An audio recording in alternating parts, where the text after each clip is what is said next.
Shakib Al Hasan বিশ্বসেরা allrounder cricketer. Swimming পুলের পাশে দাঁড়িয়ে সম্ভবত ছবি তুলতে যাচ্ছিলেন তিনি। তার ঠিক পাশে দাঁড়ানো চিত্রনায়ক জায়েদ খান। হঠাৎ দেখা যায় সাকিব তার হাতে থাকা মোবাইল ফোনটি সুইমিং পুলের পানিতে ছুঁড়ে ফেলেন। তারপর বিরক্তি নিয়ে হেঁটে চলে যান। সম্প্রতি ভাইরাল হওয়া ভিডিওতে দেখা যায় জায়েদ খানের সঙ্গে সেলফি তুলছেন সাকিব। এরপর মুখে বিরক্তির ছাপ ফুটিয়ে তুলে মুঠোফোন ছুঁড়ে মারেন সুইমিং পুলের পানিতে। এরপর হেঁটে যান সামনের দিকে। কিছু বুঝে ওঠার আগেই সাকিবের এমন আচরণে হতভম্ব জায়েদ খান। ইন্টারনেটে ছড়িয়ে পড়া কয়েক সেকেন্ডের একটি ভিডিও ক্লিপে দেখা গেছে এমন দৃশ্য।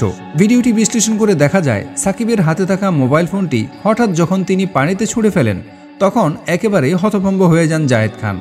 ভিডিওটি দেখে ধারণা করা হচ্ছে পানিতে ছুঁড়ে ফেলা ফোনটি জায়েদ খানের।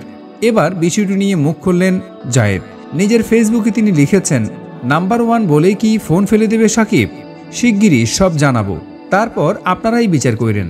আরও ধারণা করা হচ্ছে তাদের মধ্যে কোনো ভুল বোঝাবুঝির ঘটনা ঘটে থাকতে পারে। সে কারণে হয়তো জায়েদ খানের উপর চটেছেন সাকিব আল হাসান। অবশেষে মেজাজ নিয়ন্ত্রণে রাখতে না পেরে হাতে থাকা ফোনটি পানিতে ছুঁড়ে মারেন। ভিডিওটি ঠিক কোন জায়গায় ধারণ করা হয়েছে তা নিশ্চিত হওয়া যায়নি। তবে ভিডিওটির বিশ্লেষণে অনুমান করা যায় সেটি কোনো রিসোর্ট কিংবা হোটেলের সুইমিং পুল হতে পারে। লোকমুখে শোনা যাচ্ছে ব্যক্তিগত কাজে গিয়ে সেখানে সাকিবের সঙ্গে জায়েদ খানের দেখা হয়। তখন একে অপরের সঙ্গে কুশল বিনিময়ের মাঝেই ঘটে অনাকাঙ্ক্ষিত ঘটনা।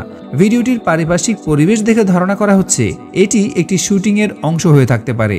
তবে এটি কোনো বাণিজ্যিক কার্যক্রমের অংশ নাকি অন্য কোনো ধরনের শুটিং তা কেউ নিশ্চিত করতে পারেনি। যদিও এই ঘটনার রেশ ধরে এখনও তাদের কেউই প্রকাশ্যে কোনো কিছু বলেননি। সামাজিক মাধ্যমে এই ঘটনা নিয়ে চলছে নানান গুঞ্জন।